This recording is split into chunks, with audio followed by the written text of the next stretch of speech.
High hello viewers welcome to NTV. నేను Tarak. Are Narayanamurthy గారు అనగానే అంటే మిగతా వాళ్ళందరూ కూడా ఏంటంటే చాలామంది కొంతమంది కళాతృష్ణతో తీస్తే కొంతమంది ఏంటంటే డబ్బుల కోసం తీస్తారు. రకరకాల మనస్తత్వాలతో సినిమాలు తీస్తారు. బట్ ఆర్ నారాయణమూర్తి గారి సినిమాలు ఏంటంటే ఎప్పుడు కూడా సమాజంలో ఉన్న సమస్యలని ప్రతిబింబిస్తుంటాయి. వాటికి ఒక సొల్యూషన్‌ని ఆచరించాలి అనే ఒక కోణంలో వెళ్తూ ఉంటాయన్నమాట. ప్రస్తుతం ఆయన 'యూనివర్సిటీ పేపర్ లీక్' అనే ఒక సినిమా తీశారు. వచ్చే వారం ప్రేక్షకుల ముందుకు రాబోతుంది. ఈ సినిమా గురించి కొన్ని ఇంట్రెస్టింగ్ విషయాలు మనతో షేర్ చేసుకోవడానికి ఆయన మనతో ఉన్నారు. సార్‌తో మాట్లాడదాం. నమస్తే సార్. నమస్కారం అండి. ఎలా ఉన్నారు సార్? బాగున్నాను సార్. అంటే మిమ్మల్ని ఎప్పుడు చూసినా కూడా ఏంటంటే ఇంతకుముందు ఒక విప్లవాన్ని చూసినట్టు ఉంటదనమాట. ఎదురుగుండా కూర్చుంటే ఎలా ఉంటదో, విప్లవం నడిచి వచ్చి ఎదురుగుండా కూర్చుంటే ఎలా ఉంటదో అలా ఉంటది. బట్ అలాంటి సినిమాలు తీసిన మీరు ఇప్పుడు కొత్తగా 'యూనివర్సిటీ పేపర్ లీక్' అనే సినిమా తీశారు సార్. అంటే చదువు వైపు వచ్చారు ఒక రకంగా. ఏంటి ఈ షిఫ్ట్‌కి కారణం ఏంటి సార్? షిఫ్ట్‌కి కారణం అంటే ఏం లేదు సార్. నేను గత 40 ఏళ్ళుగా సినిమాలు తీస్తూ వస్తున్నా. నా ఫస్ట్ ఫిల్మ్ 'మద్రాసు స్వతంత్రం' అండి. ఇప్పుడు 'యూనివర్సిటీ' ఇలా తీసుకుంటూ వస్తున్నా. ముఖ్యంగా భారతదేశంలో కానీ, 2 తెలుగు రాష్ట్రాల్లో కానీ ఏదైనా ఒక సమస్య ఉత్పన్నమైనప్పుడు ఆ సమస్యకు స్పందించి మీ టీవీ మీడియా వారు కవర్ చేస్తారు. ఓ జర్నలిస్ట్ గారు వ్యాసం రాస్తారు, ఓ ఎడిటర్ గారు ఎడిటోరియల్ రాస్తారు, ఓ ఓ గేయకారుడు పాట రాస్తాడు, ఆడతాడు, పాడతాడు, నాటక రచయితలు నాటకం రాస్తారు, ఆడతారు, కళాకారులు, డైరెక్టర్లు. అలాగే ఒక సినిమా సంస్కృతి సైనికుడిగా నేను కూడా ఆ సమస్యకు స్పందించి నేను సినిమాలు తీస్తూ వస్తున్నా. ఇదేదో నేను చైతన్యపరచడానికి కను నేనెవరినండి చైతన్యపరచడానికి పోయి అమ్మాయి ప్రదర్శనలు గొప్పవాడు, వాళ్ళే చైతన్యపరుస్తారండి. ఏదో ఒకరికి ఒక మెసేజ్ చెప్పాలనో లేకపోతే వాళ్ళని చైతన్యపరచాలనో నేనేదో పెద్ద వ్యాపారాలు కాకుండా వాళ్ళకి ఏదో దావ చూపించాలంటే ట్రాష్.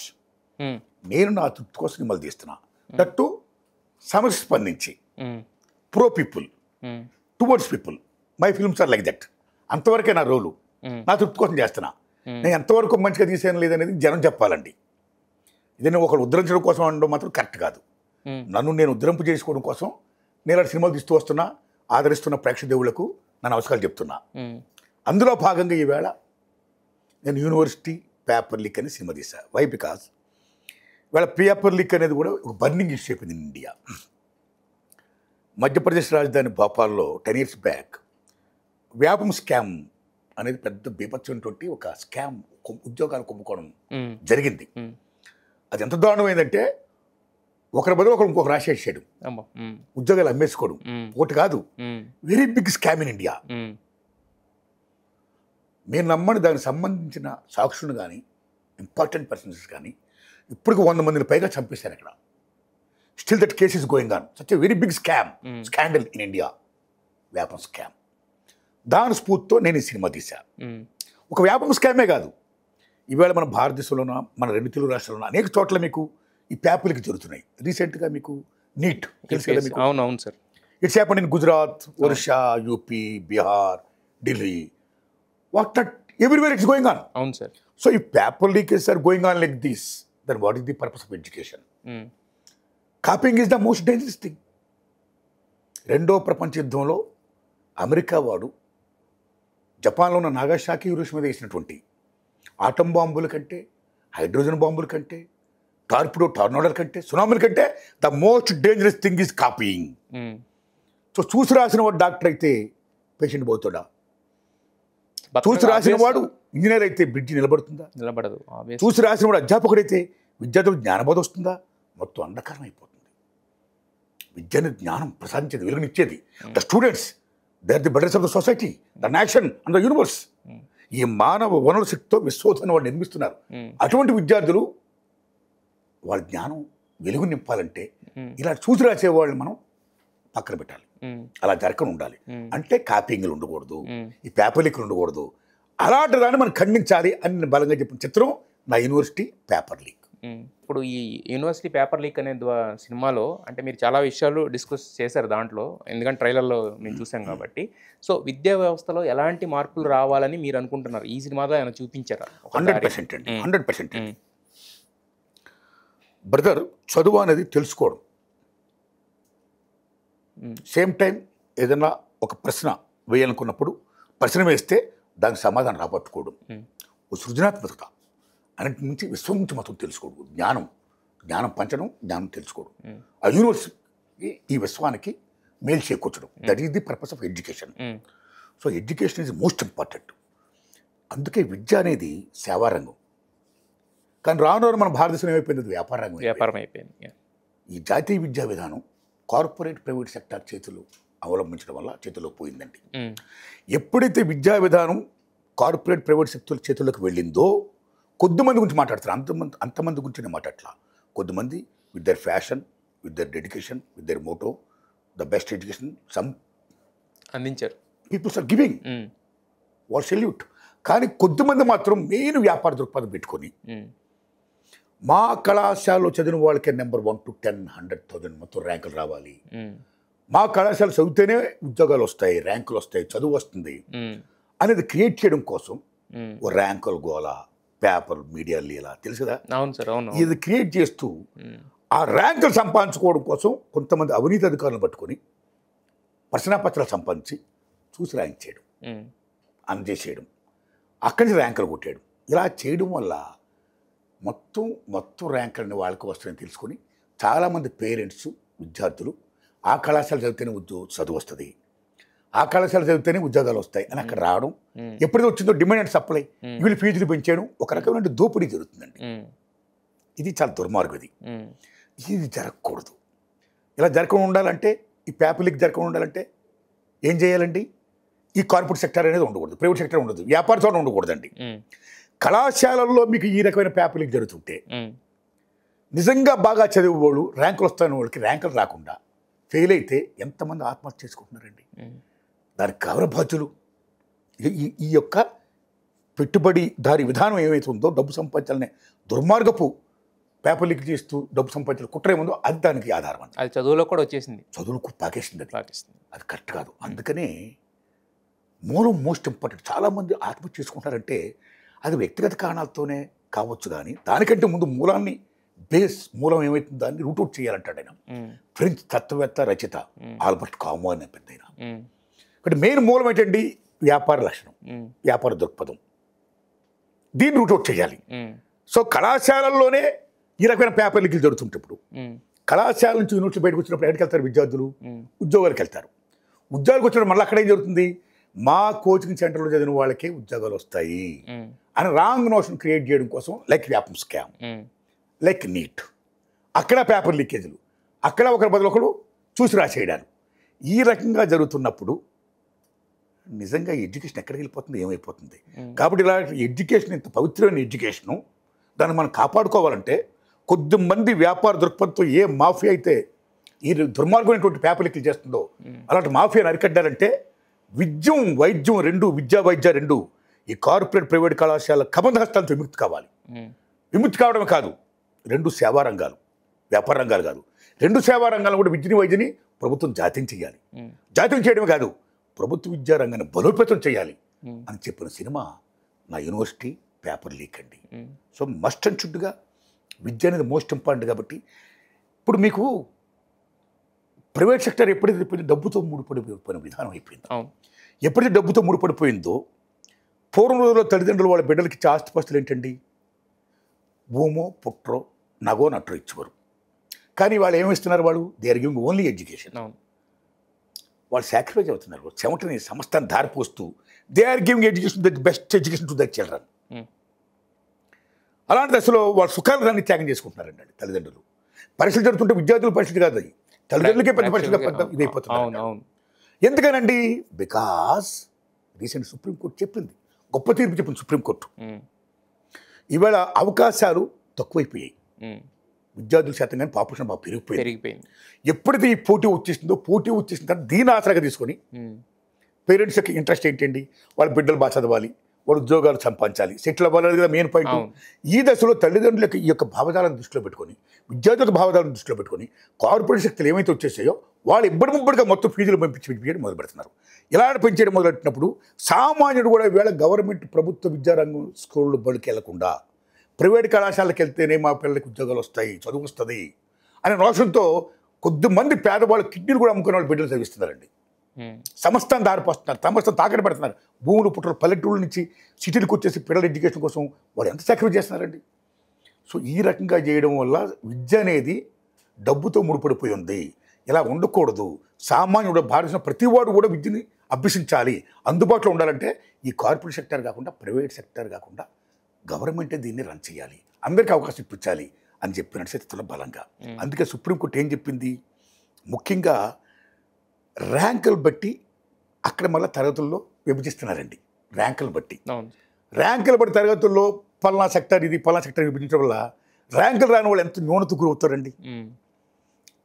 కొద్దిమంది ఈ హింస భరించలేక పోటీతత్వం, మొత్తం ఒత్తిడి, ఈ బీభత్సమైన హింస, దీనివల్ల స్వేచ్ఛ కోల్పోతూ చిన్న పిల్లల నుంచి బ్యాగుల యేసుక్రీస్తులు మోస్తూ వాళ్ళు వెళ్తున్నారంటే ఎంత ఇదవుతున్నారంటే చదువు చదువు చదువు చదువు ఒత్తిడి గేమ్స్ ఉండవు, సృజత్వం సంబంధించిన ఇది ఉండదు, ఆటపాట ఉండదు, మ్యాక్సిమం ఎడ్యుకేషన్ ఎంత ఒత్తిడి. ఈ ఒత్తిడి భరించలేక ర్యాంకులు రాకపోవడం వల్ల మాకు కూడా ర్యాంకులు రావాలని, ఒకవేళ రాకపోతే ఏంటని ఈ రకమైన ఒత్తిడి భరించి కొంతమంది ఆత్మహత్య చేసుకుంటారు. అలా చేసుకోకూడదు. చేసుకుని ఉండాలంటే డెఫినెట్గా విద్య గవర్నమెంటే రన్ చేయాలి. అందుకే సుప్రీంకోర్టు 15 అంశాలని జారీ చేసింది. ఆత్మహత్య చేసుకోకూడదు, అలా చేసుకునేదానికి కారకులైన వాళ్ళని మనం శిక్షించాలి. ఆ 15 అంశాలను కూడా మీరు మస్ట్ అండ్ షుడ్గా ఈ ప్రభుత్వ బడుల, కార్పొరేట్ కళాశాల, ప్రైవేట్ కళాశాల ఎవరన్నా కావచ్చండి, ఇంక్లూడింగ్ కోచింగ్ సెంటర్లా అవి కూడా దీన్ని ఇంప్లిమెంట్ చేయాలి అని 15 అంశాలని జారీ చేసిన సుప్రీంకోర్టు. మీకు తెలుసు కదా విషయం. సో ఆ జారీ చేసిన దాంట్లో ముఖ్యంగా ఈ ప్రైవేట్ సెక్టార్స్కే మ్యాక్సిమం అనువస్తుంది. కాబట్టి ప్రైవేట్ సెక్టార్ ఉండకూడదు.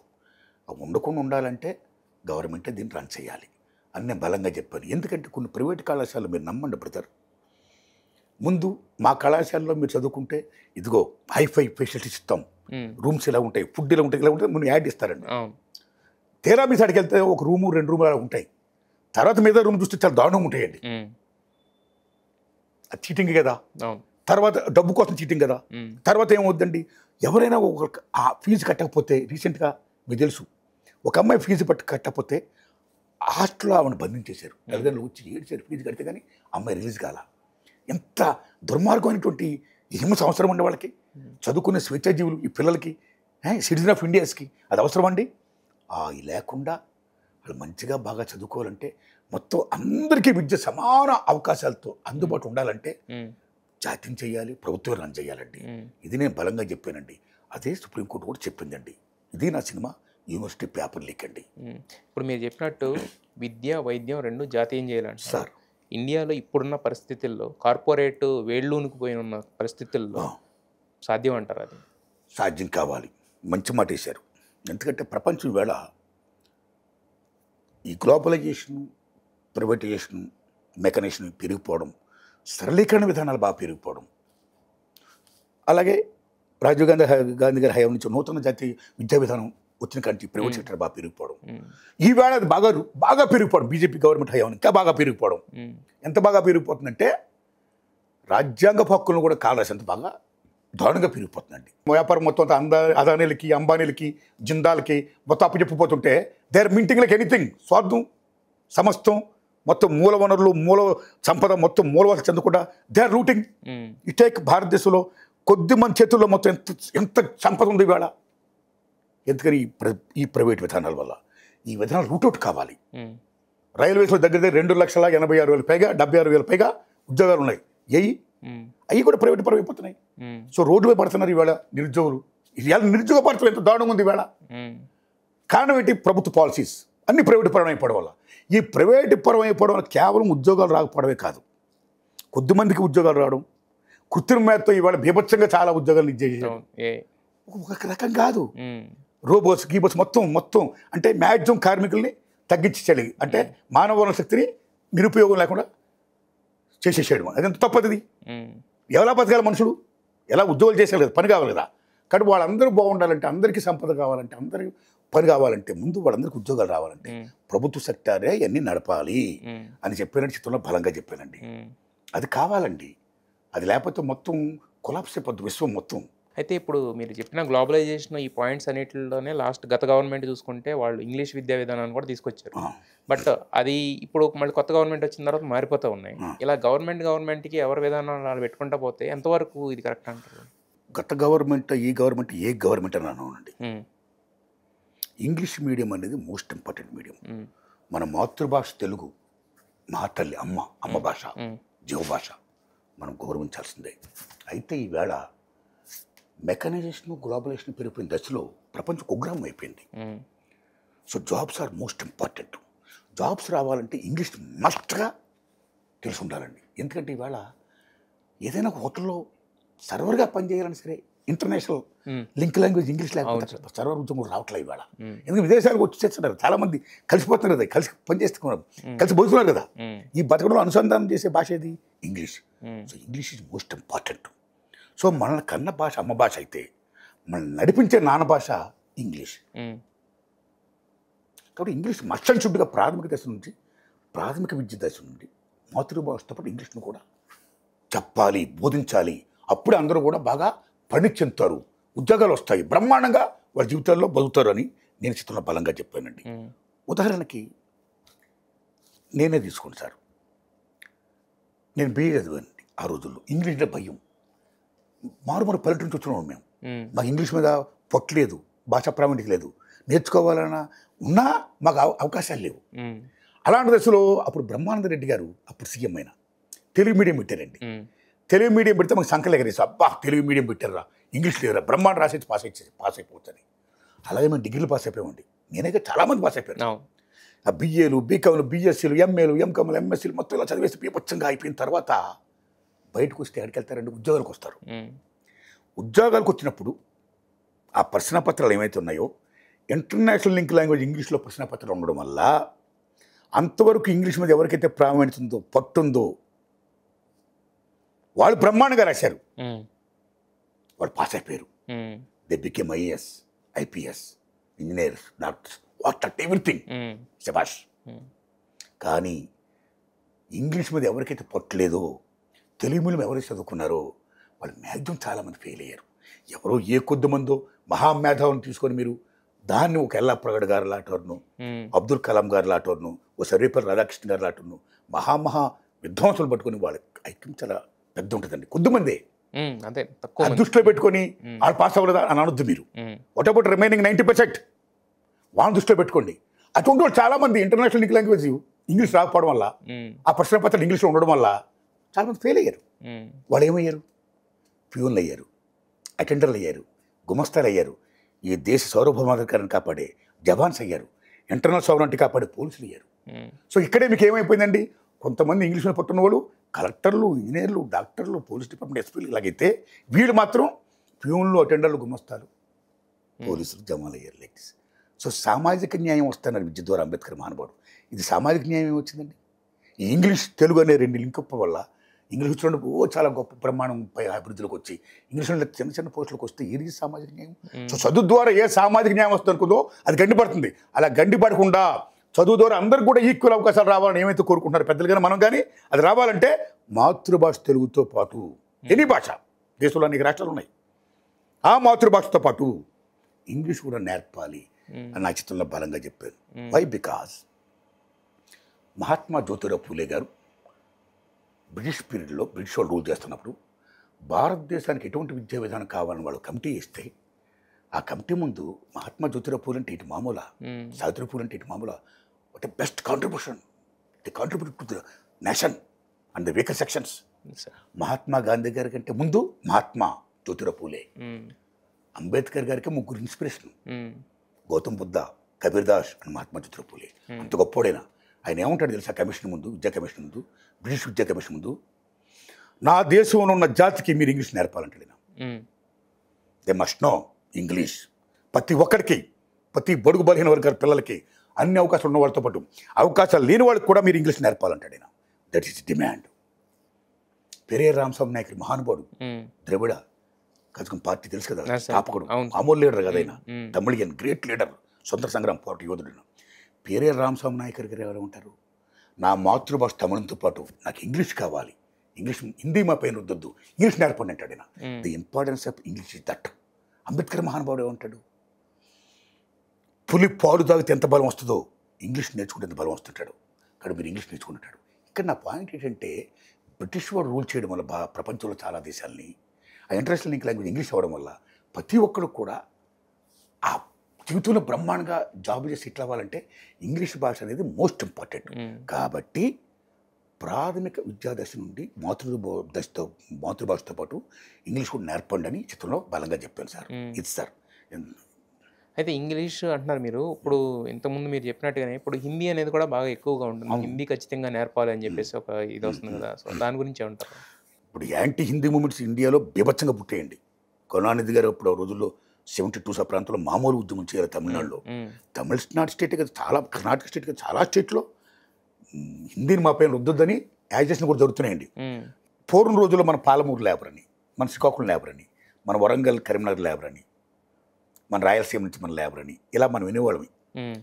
ఇతర రాష్ట్రాలకు వెళ్ళడం, లైక్ దిస్ చేయడం, పనిపాట్ల కోసం మొత్తం పొట్టచేత పట్టుకుని వెళ్ళడం కదా, పని చేసుకోవడం కదా.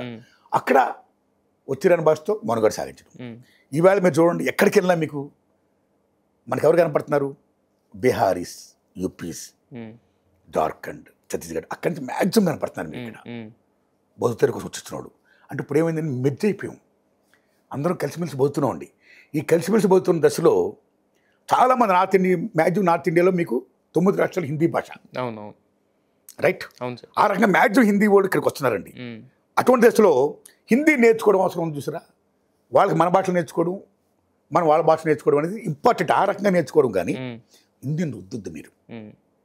ఆంధ్రప్రదేశ్ ఇంతకుముందు జగన్మోహన్ రెడ్డి గారు ఇంగ్లీష్ని మ్యాక్సిమం ఆయన ప్రమోట్ చేసేటండి ప్రభుత్వ ఎడ్యుకేషన్ డిపార్ట్మెంట్లో. అలాగే రాహుల్ గాంధీ గారు మ్యాక్సిమం మీకు ఇంగ్లీష్ యొక్క ప్రాధాన్యత చెప్తున్నాడు ఆయన. సో ఒకళ్ళు ఇద్దరు కాదండి, చాలామంది ఇంగ్లీష్ యొక్క ప్రాధాన్యత గుర్తిస్తున్నారు, గౌరవిస్తున్నారండి. ఆ రకంగా చేయమని నేను బీజేపీ గవర్నమెంట్ కూడా నేను విజ్ఞప్తి చేస్తున్నాను సార్. అది సార్. అయితే ఇప్పుడు మీరు చెప్పాలనుకున్న భావాలు రాస్తారు, తర్వాత దాన్ని తెర మీద తీసుకొచ్చేది మాత్రం నటినట్లే కదా. సో మరి ఈ సినిమాకు సంబంధించినంత వరకు నటినట్లు ఎలా ఎంపిక చేసుకున్నారు? ఈ సినిమా సార్ నేను షూటింగ్ చేసింది విజయనగరంలోనండి. విజయనగరంలో Centurion university and JNTU sir. ముఖ్యంగా ఈ సినిమాలో కళాకారులు నాతో పాటు ప్రముఖ స్టేజ్ యాక్టర్ వైఎస్ కృష్ణేశ్వరరావు, విజయనగరంలో ప్రముఖ స్టేజ్ యాక్టర్ తిరుపతి నాయుడు గారు, విజయ్ కుమార్ గారు, శంకర్రావు గారు, లక్ష్మి గారు, ప్రసాద్ గారు, ఇలా వారు, సత్యానంద్ గారు ఉన్నారు, చాలా పెద్ద ఆయన పెద్ద గురువు చాలా మందికి, వైజాగ్ సత్యానంద్ గారు, ఆయన శిష్యులు. అలాగే సెంచురీ యూనివర్సిటీలో ఉన్న మెయిన్ కుర్రాళ్ళు, అక్కడ స్టాఫ్, అక్కడ లోకల్గా ఎవరున్నారు ఆ టాలెంట్తో వాళ్ళందరితో చేయించానండి. బ్రహ్మాండం చేశానండి. కాంట్రిబ్యూట్ లాట్ బట్లో మాణిక్యాలు మనం ఏరుకోవడం చేయించుకోవడమే. ఆ రకంగా దే గివ్ వండర్ఫుల్ పెర్ఫార్మెన్స్ గురుగారు. అలా చేయించాను గురుగారు. సార్. అయితే ఇప్పుడు ఇంతకుముందు మీరు చెప్పినట్టే ఒక సినిమాలో మీరు మాటలు బలంగా ఉంటాయి, సన్నివేశాలు బలంగా ఉంటాయి, నటినట్లు బాగా చేస్తారు. బట్ కాకపోతే పాటలు అనేది ప్రాణం సినిమాకి ఎప్పుడైనా కూడా. ఎందుకంటే మీ సినిమాలన్నింటిలో పాటలు ఇప్పటికీ పాడుకుంటుంటారు. మరి ఈ సినిమాలో పాటల విషయానికి వచ్చేసరికి సంగీత దర్శకుడు ఏంటి ఎలా? పాటలు సినిమాకి పాటల ప్రాణం కాదు, సినిమా కథనం డైరెక్షన్ మోస్ట్ ఇంపార్టెంట్. అదే సార్. దాని మ్యూజిక్ యాడ్ అయితే సినిమా ఎక్కడ ఉంటుందండి. అవును, సినిమాకు ఆయుపట్టు మెయిన్ సబ్జెక్టు, దాన్ని తీసుకువెళ్ళే విధానం మెయిన్ ఆయుపట్టు అండి. ఎందుకంటే పాటలు లేని సినిమాలు చాలా హిట్ అయ్యాయి. పాటలు బాగుంటే ఇంకా అది ఎన్హాన్స్ అవుతాయి, బాగా హిట్ అవుతుంది. అలాగా నా సినిమాల్లో పాటలు బాగవడం కారణం ప్రధాకవులు గొప్పతనం. అది గ్రేట్ పీపుల్స్ పోయిట్స్, జానపద పాటలు, అమోఘమైన పాటలు, గొప్ప పాటలు వాళ్ళు ఇచ్చారు. నా సినిమాలు పెట్టుకున్నా గొప్ప హిట్లు అవి. అలాగా వాళ్ళు ఆ పాటలకి వందేమా సినిమాస్ లాంటి మహోన్నతటువంటి singers best contribute lot Balasubrahmanyam గారు, అనేక మంది జయసుదాస్ గారు, శంకర్ గారు, సుశీలమ్మ, జానకమ్మ, సీతారామ గారు, అనేక మంది మహామోహన్ నా సినిమాలో పాడారండి. గద్దరన్న, వంగపూడి ప్రసాద్ గారు, మామూలు కాదండి. అలాగే ఈ చిత్రంలో కూడా మంచి పాటలు గురుగారు. ఎందుకంటే నేను పాటలకు ఎప్పుడు కూడా ప్రాముఖ్యత ఇస్తా. మాలాంటి సినిమాలు జనంలోకి రీచ్ అవ్వడానికి బాగా హెల్ప్ అయ్యేది పాటలండి. ఇందులో కూడా ప్రజావాగ్గేయకుడు, ప్రజాయుద్ధం గద్దరన్న గొప్ప పాట రాశాడిన పాడాడు. అలాగే మోటపల్లి రమేష్ గారు ఆయన పాట రాశాడండి, గొప్పగా రాశాడిన. గోస్కూడు రమేష్ గారు బ్రహ్మాండ పాడాడండి. అలాగే వేల్పుల నారాయణ గారు రాశారండి. అలాగే జలదంగి సుధాకర్ గారు రాశారండి. ఈ పాటలన్నింటినీ గద్దరన్న, సాయి చరణ్, గోస్కూడు రమేష్ గారు, సాకేత్ వీళ్ళందరూ పాడారు, బ్రహ్మాండంగా పాడారు సార్. మంచి పాటలు. ఉదాహరణ గురించి గద్దరన్న పాడిన పాట, తాత తాత ముత్తాతల త్యాగం భారత రాజ్యాంగం, ఇది బడుగుల రాజ్యాంగం, అభాగ్యుల వేదం, ఇది అన్నార్తుల నాదం, బడిల బడి తాత తాత ముత్తాతల త్యాగం. The constitution. ఆ రైట్స్ని మనం కాపాడుకోవాలి, పోగొట్టుకోవద్దు. ఆ రైట్స్ని పోగొట్టడానికి ఎవరిని కుట్రబంతి దాన్ని మనం ఛేదించాలి. బ్రహ్మాండ రాశాడు, బ్రహ్మాండ పాడాడండి ఆ పాట. అలాగే మోటపల్లి రమేష్ గారు అమ్మా వందనం, చదువు తల్లి పాదాభ వందనం, అమ్మ కళాశాలకు చదువులమ్మ తల్లికి, ఆదిగురువు అమ్మకి, అడుగుజాడ నాన్నకి, అన్నిటినీ బోధించే అపరగురు బ్రహ్మకి వందనం పాదాభవనం. భలే పట్టండి. గోసుకుల రమేష్, మోడపల్లి రమేష్ గారు రాశారు, మన గోసుకులు పాడారు. ఎస్ సార్, గోసుకుల కొమ్మిడి గారు పాడారండి. గోసుకుల రమేష్ గారు పాడారండి. అలాగే వేల్పుల నాన్నగారు గొప్ప పాట రాశాడండి. మాకు ఈ ప్రైవేట్ స్కూల్స్ వద్దు, say no to private schools, say yes to government schools. మాకు విద్య ఫ్రీగా ఉండాలి, అందరికీ అవకాశం ఉండాలి, అందరికీ అందుబాటులో ఉండాలి అని గొప్ప పాట అది ఆయన రాశాడు. సాయిచాడ్ గారు పాడారు. అలాగే జలదంగ సుధాకర్ గారు గొప్ప పాట రాశాడు. Sorry sorry campus, oh my dear campus, oh my lovely campus, sorry. University అంటే మహాతల్లి, కానీ యూనివర్సిటీలు వేళ క్యాస్ట్ అని, రిలీజియస్ బేస్ అని రకరకాల గొడవలు వస్తున్నాయి. పీహెచ్డీ డిగ్రీలు ఇస్తున్నప్పుడు కూడా మీరు అనేక రకాలుగా మీరు హింసిస్తున్నారు. అక్కడ కూడా రికమెండేషన్కి ఇస్తున్నారు. మీరు న్యాయం జరగట్లా. కొంతమంది విద్యార్థులు అయితే ఆ పీహెచ్డీ పట్టాలు రాక వృద్ధాశ్రమంలో అయిపోయి హాస్టల్స్ అలా జీవితం గడుపుతున్నారు. చివరికి ఉద్యోగాలు రాక ఈ నిరుద్యోగ భారతంలో ఎలా వాళ్ళ ముఖాలని అమ్మకి బాబుకి చూపించుకోలేక, ఊరికి వాడికి చూపించుకోలేక ఆత్మహత్య చేసుకుంటున్నారు. అలా కాకూడదు. యూనివర్సిటీ బాగుండాలి, కళకళలాడాలి. I can't breathe university campus ఇలా ఉంటే అని జలదంగ సుధాకర్ గారు గొప్ప రాశారండి. అది ఆ పాటను సాయిచంద్ గారు రాశారు, పాడారండి. సో ఈ పాటలన్నీ కూడా మంచి పాటలు గురుగారు, చాలా మంచి పాటలు. పాటలు కూడా మంచి పేరు వచ్చిందండి.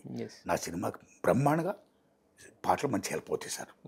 Yes sir. అయితే ఒకప్పుడు సినిమా రెవెన్యూ అంటే థియేటర్ రెవెన్యూ ఒకటే ఉండేది సార్. ఆ తర్వాత శాటిలైట్ వచ్చింది, ఇప్పుడు అది కొంచెం డౌన్ అయింది, ఇప్పుడు ఓటీటీ కూడా వచ్చింది. సో అంటే రకరకాలుగా ఆదాయ మార్గాలు ఉన్నాయి కదా. సో మరి మీ పాత సినిమాలు కూడా చాలా వరకు థియేటర్లో బ్లాక్ బస్టర్ హిట్స్ అయినాయి. సో మరి వాటిని ఓటీటీకి వాటికి అన్న ఇచ్చే అవకాశం ఏమైనా ఉందా? అంటే ఎక్కువ అంటే ఒక 10 కాలాల పాటు నిలిచిపోతాయి కదా అక్కడ. గురుజీ శాటిలైట్ ఇచ్చాం కాబట్టి 10 కాలాల పాటు ఎలా నిలుస్తాయండి? నిలిచిపోతాయి. నేనేమంటే ఓటీటీ కానీ ఏదైనా చేసుకోవాలండి, వ్యాపారంలో భాగం కదా అది. అన్నింటిని మించి ముందు ఇప్పుడు నేను సినిమాలు తీసుకుంటున్నా, ఇది పాస్ అవ్వాలి. వస్తువు బాగుంటే అందరూ కొంటారండి. నా సినిమా బాగుంటే అన్ని ఫార్మాట్స్ కొంటారండి. ముందు సినిమా బాగుండాలి సార్. సో ఇప్పుడు రిలీజ్ చేస్తున్నా, ఇది బాగా ఆడింది అనుకోండి, నాకు అన్నీ బాగుంటాయి సార్. అయితే ఇప్పుడు సినిమాలు తీసే విధానంలో మార్పు వచ్చింది, చూసే విధానంలో కూడా మార్పు వచ్చింది కదా సార్. ఎందుకంటే ఈ ఓటీటీ ప్లే అనేది 2 రకాలుగా, అంటే నిర్మాతలకు ఒక రకంగా బెనిఫిట్ అవుతుంది, బట్ ఒక రకంగా ఏంటంటే థియేటర్ దూరం చేస్తున్న ఫీలింగ్ కూడా వస్తుంది కదా. సో మీకున్న అనుభవాన్ని బట్టి చెప్పండి, థియేటర్లో సినిమాలు అనేవి ఫ్యూచర్లో సాధ్యమేనా చూడగలగడం అనేది? Why not? Theatre is most important. Theatre అనేది ఒక దేవాలయం లాంటిదండి. ప్రేక్షకుడు దేవుళ్ళు ఆటాడు, సినిమా తీసేవాడు తల్లిదండ్రులు ఆటాడు. మీకు అర్థమైందా? కాబట్టి సినిమా అంటే తీసేవాడు, చూసేవాడు, చూపించేవాడు. ఇది మోస్ట్ ఇంపార్టెంట్ మూడును. So cinema media is most powerful media. Cinema theatre చూస్తే ఆ ఆనందం వేరు, ఆ లెక్కే వేరు. సో కొంతకాలం ఇప్పుడు చాలా చిన్న సినిమాలు, సగటు సినిమాలు పబ్లిష్ లేకపోవడం, ఆ చేస్తున్న పబ్లిసిటీ కరెక్ట్ కాకపోతే థియేటర్లు చాలా ఆటలు జనం రావట్లా, చాలా ఆటలు షోలు పట్టలా. కానీ కనెక్ట్ అయితే మాత్రం పబ్లిసిటీ, పాట బాగుంటేను, సీన్ బాగుంటేను కనెక్ట్ అయితే చిన్న సినిమా లేదు, 10 సినిమాలు బ్రహ్మాండం వస్తున్నారండి. చిన్న ఇప్పుడు కోర్టు ఉందండి, చాలా బడ్జెట్ సినిమా. బలగం బడ్జెట్ సినిమా, మరి ఎందుకంత బీభత్సం ఇట్లా వేయండి? కంటెంట్ బాగుంది కాబట్టి, జనానికి కంటెంట్ కనెక్ట్ అయింది కాబట్టి. సో కనెక్ట్ కానీ కంటెంట్ భారీ సినిమా తీసినా ఆడవండి, ముందు కనెక్ట్ అవ్వాలి కంటెంట్. సినిమా బాగా తీయాలి మనం. సినిమా బాగుంది అనుకోండి సార్, అన్ని ప్లాట్ఫామ్స్ ఓటీటీలు అన్నీ అందరూ కొంటారని చూస్తారండి జనం. ఆ రకంగా మనం అక్కడ మనం దృష్టిలో పెట్టుకొని మనం కష్టపడి సినిమా తీయాలి సార్, జనం నచ్చేటట్టు. ఇది నా ఫీలింగ్ అండి. Yes sir. అంటే మొన్న రీసెంట్గా జరిగిన దాంట్లో థియేటర్ సిస్టంలో ఏంటంటే కమిషన్ బేస్డ్ అని మనం మాట్లాడారు కదా యాక్చువల్గా. సో షేరింగ్ సిస్టమ్ అనేది ఏదైనా percentage system is most important. Percentage కావాలి. ఇప్పుడు కొంతమంది ఇస్తున్నారండి పర్సెంటేజ్, అందరూ కూడా దానికి ఏకీభవించి పర్సెంటేజ్ ఉంటే అందరూ బాగుంటారండి. సో సినిమా తీసే నిర్మాత బాగుంటాడు, రిలీజ్ చేసే డిస్ట్రిబ్యూటర్ బాగుంటాడు, సినిమా ఎగ్జిబిటర్ బాగుంటాడు. Percentage system is the best system. అది కావాలని కోరుకుంటున్నా, అందరూ ఆ దోకు రావాలని కూడా నేను మరి ఆశిస్తున్నానండి. Yes sir. అయితే గత గవర్నమెంట్ వచ్చేసరికి ఏంటంటే టికెట్ రేట్స్ బాగా తగ్గించింది. దాని తర్వాత మాకు చాలా అన్యాయం జరుగుతుందని ప్రొడ్యూసర్స్ వీళ్ళందరూ వచ్చిన తర్వాత ఏంటంటే ఇప్పుడు చూస్తే ఏంటంటే ప్రతి డబ్బింగ్ సినిమాకి కూడా పెంచేస్తున్నారు రేట్లు. సో రేట్లు పెంచుకుంటా పోతాం అనే దాంట్లో ప్రొడ్యూసర్స్కి ఎంత మిగులుతుందనే పక్కన పెడితే చాలామంది థియేటర్స్కి దూరం అయిపోతున్నారు కదా. సో మీరేమంటారు? రేట్స్ పెంచడం అనేది కరెక్ట్ కాదండి. ఏదైనా సిస్టమ్ ఉంటే సిస్టమ్ గౌరవించాలండి. ఆదిలో 60s భారతదేశంలో ఉన్న జీవన ప్రమాణం దృష్టిలో పెట్టుకొని తలసరి ఆదాయం దృష్టిలో పెట్టుకొని గవర్నమెంట్ కమిటీ వేసి రేట్స్ నిర్ణయించింది. నేలకింత, బెంచికింత, కుర్చీకింత, బార్కింత, లైక్ దిస్. రాను రాను పరిస్థితులు మారుతున్నాయి. రైట్. ఈ మారే దశలో ఏ పరిస్థితులు మారినా సరే ఇప్పుడున్న పరిస్థితులు బట్టి కూడా థియేటర్ రేట్లు అప్పుడు లేవు. అప్పుడు అనా బేడ పావలా ఉండే, ఈవేళ ₹100 మీద ఉంటుంది. కాబట్టి ఈ రకంగా ఉండడం వల్ల మరలా కొత్తగా కొన్ని సినిమాలకి మాకు బడ్జెట్ ఎక్కువైపోయింది, మీ రేట్లు పెంచాలి అని ప్రభుత్వం దగ్గర వీళ్ళు విజ్ఞప్తి చేసి ఆ రేట్లు పెంచేటట్టు చేసుకోవడం అనేది కరెక్ట్ కాదు. సిస్టమ్ గౌరవించాలి మీరు. ఎందుకంటే బ్రదర్, ఇంగ్లీష్లో ఓ 10 కమాండ్మెంట్స్, ఓ Ben Hur, gone with the wind, భారీ సినిమాలు వచ్చాయి. వాళ్ళు ఆ రోజుల్లోనే కోటాను కోట్లు పెట్టి సినిమాలు తీశారు. కోటాను కోట్ల సినిమాలు పెట్టి సినిమాలు తీసుకున్న వాళ్ళు సినిమా రిలీజ్ ముందు ప్రభుత్వాన్ని మాకు రేట్లు పెంచని అడగలా. అదే రేట్లో ఆ సినిమాలు బీభత్సం ఇట్లయిపోయి గూడ్స్ బళ్ళల్లో డబ్బులు లాభాలు తీసుకుని వెళ్ళారండి. In English so many films. Right. Come to Hindi. Take Mughal e Azam. 9 సంవత్సరాలు పట్టింది ఆసిఫ్ గారికి తీయడానికి. అప్పులు సప్పులు చేసి కష్టాలు పట్టి ఇది చేసి మామూలు కాదు. అన్నీ చేసిన తర్వాత రిలీజ్ ముందు నేను 9 ఏళ్ళు కష్టపడ్డాను, అప్పు సప్పుడు చేశాను, చాలా బడ్జెట్ అయిపోయింది, నాకు రేట్లు పెంచండి అని ఆసిఫ్ గారు అడగలా. సినిమా రిలీజ్ చేశాడు. సూపర్ టాపర్ హిట్ అయిపోయిందండి, మామూలు హిట్ అవలా. టేక్ షోలే, జేపీ సిప్ గారు తీశారు, రమేష్ సిప్ గారు డైరెక్షన్. షోలో కూడా బీభత్సం ఖర్చు పెట్టారు. నేను ఎంత ఖర్చు పెట్టాను, నాకు రేట్లు పెంచాను అడగలా. రిలీజ్ చేశాడు. ఇది big blockbuster. You take that Mughal e Azam and Sholay. ఈ 2 సినిమాలకు వచ్చిన లాభాలు ట్రక్కుల మీద తీసుకెళ్ళారండి. అదేం రేట్లు పెంచుకుని అడగలా, రేట్లు పెంచలా. గవర్నమెంట్ పెట్టిన రేట్లతోనే అంత బేబచ్చంగా ఆడి. Come to Telugu. లవకుశ. శంకర్ రెడ్డి గారికి 5 ఏళ్ళు పట్టింది ఆ సినిమా చేయడానికి. చాలా కష్టపడ్డాడు, చాలా అప్పు సప్పులు చేశాడు. మొత్తం రిలీజ్ ముందు నాకు 5 ఏళ్ళు పట్టింది, నేను అప్పు సప్పులు చేశాను, నా సినిమా రేట్లు పెంచిన అడగలా. రిలీజ్ చేశారు ఆ cinema. It's become a block buster. Love కోసం మించిన హిట్ ఇప్పుడు దాకా తెలుగు సినిమాలు లేదు. ఓ లారీల మీద, బళ్ళ మీద డబ్బు లాభాలు వచ్చాయి. కాబట్టి మాయాబజార్ టేక్ లైక్ ఎంత బేబచ్చని హిట్, రేట్లు పెంచాలా. కాబట్టి సినిమా బాగుంటే డబ్బులు వస్తాయి, బేబచ్చంగా ఆడతాయి, బేబచ్చంగా లాభాలు వస్తాయండి. ఈ రేట్లు పెంచడం వల్ల పెద్ద డ్యామేజ్ కూడా ఒకటి జరుగుతుంది, గుర్తుపెట్టుకోండి. ప్రేక్షకుడు తనకుండే డబ్బు ఏమవుతుందో అభిమానంతో పెట్టుకుని దీని ఫ్యాంటిజం ఒక అభిమానులు ఉంటారు. ఏ అభిమానులని కాదంటే అభిమానుల దయ వల్ల మేము కానీ సినిమా వాళ్ళం కానీ మా సినిమా వాళ్ళం ఇంత అభివృద్ధిలోకి వచ్చిందండి, ప్రేక్షక దేవుడి దయ వల్లే. వాళ్ళ అభిమానాన్ని రేట్లు పెంచేసి హెరాస్ చేయకూడదండి. అప్పులు సప్పులు చేసి మొత్తం థియేటర్లు పెట్టు. ఒక థియేటర్ టికెట్ రేట్లు ఎంత అండి? డబ్బింగ్ సినిమా కూడా రేట్లు పెంచితే ఎంతో అనివ్వండి. అది తప్పు అండి. ఆ సిస్టమే కరెక్ట్ కాదు. కాబట్టి అడగకూడదండి. మేము బడ్జెట్లు ఎక్కువ తీస్తున్నాం. ఎవరు తీయమన్నారు మేము బడ్జెట్లు పెట్టి? బాగా తీస్తాం. బడ్జెట్ ఎక్కువ తీస్తానంటే గొప్ప సినిమాలు తీస్తున్నారు, అంటే ప్రొఫెషనల్ వేలిస్తూ చాలా గొప్పగా తీస్తున్నారు. దానికి అవసరం పడి లవకుశలు మాయాబజార్లు తీశారు ఆ రోజులు, గొప్ప సినిమాలు ప్రొఫెషనల్ వేలిస్తూ. చిన్న బడ్జెట్ సినిమాలు కూడా గొప్ప సినిమాలు తీశారుగా. అది తీయండి. అందుకే రేట్లు పెంచమని అడగండి. అలా అడగడం వల్ల ఏమైంది? ప్రజల మీద, ప్రేక్షకుల మీద ఒత్తిడి పెంచుతున్నారు మీరు. వాళ్ళ దగ్గర డబ్బులు అయిపోతాయి. వాళ్ళు తిన పాప్కార్న్లకి, వీటికి, డ్రింకులకి, సినిమా టికెట్లకి. నెక్స్ట్ సగటు సినిమాలకి డబ్బులు ఉండవు. ఎవరు వస్తారండి? ఆ ఓటీటీలో చూద్దామని. ఆ రకంగా సగటు సినిమా కూడా డ్యామేజ్ అవుతుంది. బడ్జెట్ సినిమా డ్యామేజ్ అవుతున్నాయి ఈ రేట్లు పెంచడం వల్ల. ప్రేక్షకుల మీద భారం పడిపోతుంది ఈ రేట్లు పెంచడం వల్ల. సో ఆ రకంగా 2 వైపులా ఇంత నష్టం చేకూర్చి రేట్లు పెంచే విధానం ఏమవుతుందో అది తప్పు. సో ఏ ప్రభుత్వం దీన్ని ఎంకరేజ్ చేయకూడదు. అలా తీసే నిర్మాతలు కూడా దయించి మాకు రేట్లు పెంచండి అని అడగకూడదు. ఉన్న రేట్ల మీద మీరు రిలీజ్ చేసి ఆడించండి అని నేను విజ్ఞప్తి చేస్తున్నానండి. కరెక్టే సార్. కాకపోతే ఇది వరకు రోజుల్లో పైరసీ ఇవన్నీ లేవు కదా సార్. ఇప్పుడు పైరసీ ఇవి కూడా భూతాల్లాగా సార్ ఉన్నప్పుడు సిస్టమ్ ఎక్కడైనా సరే ఒక సిస్టమ్ ఉన్నప్పుడు దాన్ని కంట్రోల్ చేసే బాధ్యత గవర్నమెంట్ది. అది గవర్నమెంట్ ఫెయిల్యూర్ పైరసీ నరకెట్టకపోతే. దాన్ని పైరసీ వచ్చేస్తుంది కదా అని జనం నెత్తుల మీద మీరు రుద్దకూడదు. గవర్నమెంట్ని అడగండి. మీరు గవర్నమెంట్ చేయాల పని. మీరు పైరసీని అడగట్ట రేట్లు పెంచుతారుగా, మీరు పైరసీని అరకట్టండి. That is the duty of the government. సంక్షేమ రాజ్యది, రైట్. సో రేట్లు పెంచొద్దు, అది ప్రభుత్వ బాధ్యత కాదు. ఆల్రెడీ సిస్టమ్ని మీరు పెట్టారు, యూ మస్ట్ రెస్పెక్ట్ ఇట్. ఆ సిస్టమ్ని అందరూ గౌరవించాలి. ఇప్పుడు మద్యపాన నిషేధం విధించిందండి ఒక గవర్నమెంట్. సారా ఏర్లేకపోతుంది, దొంగ సారా అన్నాం అనుకోండి, అందుకని మళ్ళీ మద్యపానం మేము నిషేధం ఎత్తేస్తామంటే ఎలాగా తప్పది. మీరు మద్యపానం నిషేధించినప్పుడు దొంగదారులు వస్తాయి, అడ్డు రూట్లను కూడా మీరు ఏ ఎక్సైజ్ డిపార్ట్మెంట్ ఉందో దాని ద్వారా పెట్టరుగా, ఎక్సైజ్ డిపార్ట్మెంట్ అని దాని ద్వారా అడ్డు రూట్లను రూట్అవుట్ చేయండి, అడ్డుకట్ట వేయాలి. అంతేగాని మద్యపాన నిషేధాన్ని ఎత్తేయద్దు, మద్యపాన నిషేధించే ఉంచండి. So that is the duty of the government, like this piracy also. అందరం బాధ్యత వహించాలి కదా, అందరూ నిజాయితీ ఉండాలి కదా, అందరూ హ్యాపీగా బతకాలి కదా అని నా ఫీలింగ్ అండి. అప్పుడే మనం అందరూ హ్యాపీగా ఉంటాం. అదే సార్, అయితే ఒక నిర్మాత అప్పుడే మనం హ్యాపీగా ఉంటాం, అప్పుడే మనం హ్యాపీగా అందరం బతుకుతాం, బ్రహ్మాండంగా సినిమాలు తీస్తూ ఉంటామండి. థియేటర్లో సినిమా అనేది బతుకుద్ది, సినిమా బతుకుతుంది, ఇండస్ట్రీ బతుకుతుంది, అందరూ హ్యాపీగా ఉంటాం సార్ అప్పుడు. అయితే ఒక నిర్మాతగా చెప్పండి, ఇప్పుడు కార్మికుల స్ట్రైక్ అనేది జరుగుతుంది, 12-13 రోజులైనా కానీ ఇంతవరకు దానికి ఏమీ ఇలా లేదు కదా. సో అసలు ఏంటి దీని కార్మికుల స్ట్రైక్, ఒక నిర్మాతగా మీ వర్షన్ ఏంటి? నా విజ్ఞప్తి అండి, ఈవేళ కూడా వల్లభనేని అనిల్ గారు ఫెడరేషన్ నాయకులందరూ కలిసి ఫిల్మ్ ఛాంబర్కి వెళ్తున్నారు. ఎందుకంటే 24 క్రాఫ్ట్స్ మనకు మోస్ట్ ఇంపార్టెంట్. కార్మికులు లేనిదే ఎక్కడ ఏ ప్రోడక్ట్ మీకు ముందుకు రాదు. So cinema field 24 crafts most important.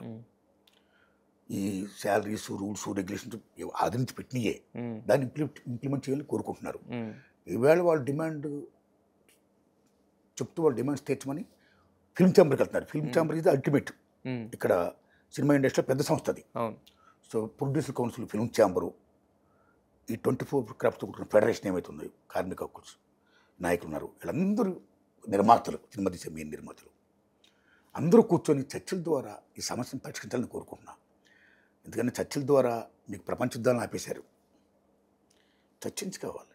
అయితే ఈ దశలో ఏంటంటే ముఖ్యంగా చాలా విషయాల్లో కొలుక్కుచ్చిన కొన్ని విషయాల్లో వాళ్ళు కొలుక్కు రావట్లా. అవును, ఇందులో ముఖ్యంగా 2 విషయాల్లో మాత్రం ఒక కార్మికుడిగా, ఒక నిర్మాతగా, అంటే కార్మికుడు అంటే ప్రతిఫలం ఆశించి పనిచేసే ప్రతి ఒక్కడు కార్మికుడే, శ్రామికుడే, మాకు చెప్తున్నది. నిర్మాతలు కార్మికులే, వీళ్ళు కార్మికులు, అందరూ కార్మికులమే, ప్రతిఫలం ఆశించి పనిచేసే వాళ్ళమే. బట్ 24 క్రాఫ్ట్స్ కార్మికులు ఎవరైతే ఉన్నారో వాళ్ళు శారీరకంగా మేధో సంపత్తి వాళ్ళు పనిచేస్తున్నారు కాబట్టి వాళ్ళది మెయిన్ ఇంపార్టెంట్ రోల్ వస్తుంది. సినిమా తీసిన నిర్మాత మెయిన్ ఇంపార్టెంట్ రోల్. కాబట్టి ఈవేళ డిస్ప్యూట్స్ ఇద్దరి మీద వచ్చాయి.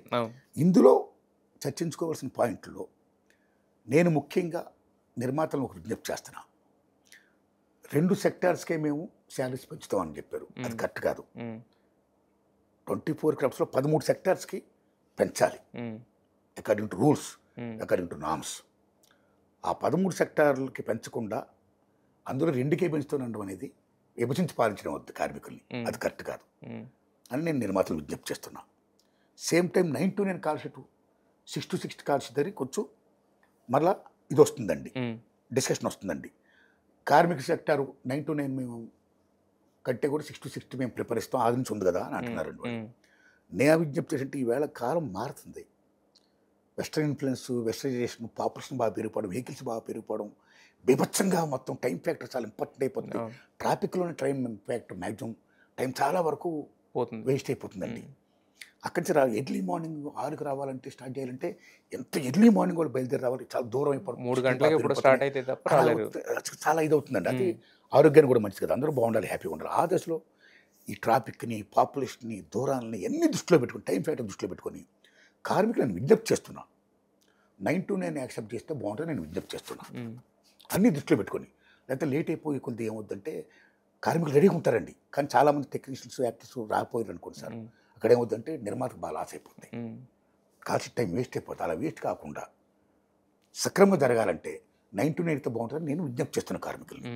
సేమ్ టైం నిర్మాతలను విజ్ఞప్తి చేసేటంటే 13 క్రాఫ్ట్స్కి మీరు శాలరీస్ పెంచండి, ఒక 2 పెంచి మిగతా వాటిని పెంచకుండా చేయకండి, కార్మికుల్లో విభజించి పాలించనే దాన్ని డైవర్ట్ చేయకండి అని నేను నిర్మాతలని రిక్వెస్ట్ చేస్తూ అన్నింటికి పెంచండి అని నేను కోరుకుంటున్నానండి. ఇంకొకటి వస్తుంది సార్ ఇక్కడ, అదే second Saturday and second Sunday and public హాలిడేస్లో మాత్రం డబుల్ కాల్ షీట్ ఇస్తాము, మిగతా ఆదివారాలు ఏవైతే ఉన్నాయో సింగిల్ కాల్ షీట్ పనిచేయమని అడుగుతున్నారు నిర్మాతలు. ఇప్పుడు ఆదివారం అనేది సెలవు రోజు, ఆది నుంచి వస్తుంది, అది ఒక సెకండ్ సండే ఒకటి ఏముందండి, ఆల్ సండేస్ని మనం గౌరవించాలి కదండి, ఆల్ సండేస్ని గౌరవించాలి. అక్కడ కార్మికులు యొక్క రైట్ ఏముందో దాన్ని మనం కాపాడాలండి, అది నిర్మాతలు గుర్తించాలి, గౌరవించాలండి. సండే కదా మెయిన్ హాలిడే, అది ఏ సండే ఏమన్నామండి, సండే అంటే సండేని గౌరవించాలి నా విజ్ఞప్తి. Yes sir. మొత్తానికి అయితే మీరు అంటే నిర్మాతగాను ఉన్నారు, అంటే మీరు అన్నట్టు ఇటు కార్మికుల తరపున ఇద్దరు తరపున మీరు మాట్లాడుతున్నారు కాబట్టి, సో ఇప్పటివరకు చెప్పింది ఇండస్ట్రీ బాగుండాలని. అదే సార్. అదే ఇప్పుడు వలంనే అనిల్ గారు ఇప్పుడు ఫిల్మ్ ఛాంబర్కి వెళ్తున్నాం, అక్కడికన్నా మా డిమాండ్స్ యాక్సెప్ట్ చేస్తే నిరహార దీక్ష పడతానని అంత దశకిలేడైనా. నిరహార దీక్ష అంటే ఆషామాషి కాదండి అది. సో ఆ దశకి వెళ్ళొద్దని కోరుకుంటున్నా. అందరూ కలుపుకొని పట్టు విడుపు ఉండాలి, పరిస్థితిని అర్థం చేసుకొని పట్టు విడుపు ఉండాలి. ముందు కార్మికులను దృష్టిలో పెట్టుకొని, కార్మిక శ్రేయస్సు దృష్టిలో పెట్టుకొని, నిర్మాత శ్రేయస్సు దృష్టిలో పెట్టుకొని, అన్నింటిలో మించి సినిమా ఇండస్ట్రీ, సినిమా రంగం యొక్క శ్రేయస్సుని దృష్టిలో పెట్టుకొని సినిమాని కలకలాడుతూ ఉండాలంటే రన్ అవ్వాలి, వర్క్ జరగాలి.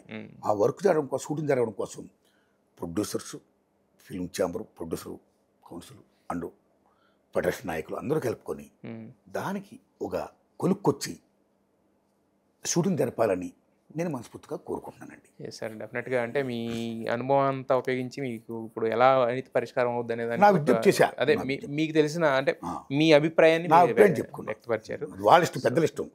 There is film chamber, there is federation, there is producer council, right? Sir. మొత్తానికి అయితే ఈ 22వ తారీఖున రిలీజ్ అవుతున్న మీ యూనివర్సిటీ పేపర్ లీక్ ఖచ్చితంగా హిట్ అవ్వాలని మనస్ఫూర్తి కోరుకున్నాం సార్. మీరు ఏదైతే ఒక సందేశాత్మక సినిమాని మీరు తీశారో ఆ సందేశం అందరికీ రీచ్ అవ్వాలని చెప్పి, అది సమాజంపై ప్రభావం కూడా చెప్పాలని చెప్పి మనస్ఫూర్తి కోరుకున్నాం సార్.